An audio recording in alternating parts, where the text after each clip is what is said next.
Guys, இந்த வீடியோவில் என்ன பார்க்க போகிறோன்னா ஒரு அன்பேக்கிங் தான். இவங்க வந்து ஒரு alligator car monster fish variety. இவங்களை வந்து நான் கொளத்தூர் ஃபிஷ் மார்க்கெட்டில் சாய்பாபா அக்வாட்டிக்ஸில் வாங்கியிருந்தேன். இவங்க என்ன சைஸ் இருப்பாங்கன்னா ஒரு 3 to 4 inches இருப்பாங்க. வந்து ஒரு 500 rupeesக்கு வாங்கினேன்.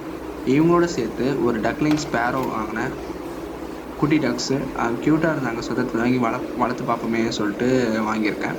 அவங்க பக்கத்தில் தான் இருக்காங்க, இப்போ காட்டுறேன் இருங்க. இதோ இருக்காங்க பாருங்கள். இவங்க தான் இந்த 2 குட்டீஸ் க்யூட்டாக உட்காந்துட்டு இருக்காங்க பாருங்கள். இவங்கள பற்றியும் நான் அப்டேட் பண்ணுறேன் அப்கமிங் வீடியோஸில். இதை பற்றி தெரிஞ்சுக்க ஃபாலோ பண்ணுங்கள். அப்புறம் இவங்களை கொஞ்சம் அக்குமுலேட் பண்ணிவிட்டு ரிலீஸ் பண்ணிடலாம்.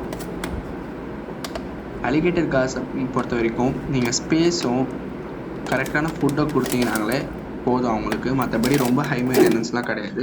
ஆனால் நீங்கள் அதுங்க வளர நீங்கள் ரொம்ப பெரிய டேங்க் செட்டப் கொடுக்கணும். அப்படி கொடுக்குற நிலைமையில் நீங்கள் இருந்தால் மட்டும் வாங்குங்க. குட்டியாக இருக்கே சும்மா வாங்கி வளர்த்து பார்ப்போம்னு சொல்லிட்டு மட்டும் வாங்காதீங்க. வாங்கினா அதுதான் கஷ்டப்படும். அப்புறம் இப்போதைக்கு நான் வந்து இந்த சின்ன டேங்க் கொடுத்துருக்கேன். அதுக்கு அது கொஞ்சம் நல்லா கேர் எடுத்து பார்த்துக்க, ஃபுட்டெல்லாம் கொடுக்க. ஏன்னா ரொம்ப குட்டியாக அதுக்கு ஃபுட்டை வந்து பெரிய டேங்கில் போட்டால் வந்து எடுக்காது. ஸோ தட் அதுக்கு ஸ்பெசிஃபிக்காக ஒரு டேங்க் கொடுத்து அதில் வந்து அது ஃபுட்டு பழகிற வரைக்கும் கொஞ்சம் வளர்கிற வரைக்கும் இந்த டேங்க்லேயே கொடுத்துட்டு அப்புறம் ஃப்யூச்சரில் வந்து பெரிய டேங்க் கொடுப்பேன் நான். அந்த மாதிரி வீடியோஸ்லாம் பார்க்கணுன்னா நீங்கள் வந்து மறக்காமல் என்னோடய வீடியோஸ்க்கெலாம் சப்ஸ்கிரைப் பண்ணிவிட்டு ஃபாலோ பண்ணால் நீங்கள் நிறைய தெரிஞ்சுக்கலாம்.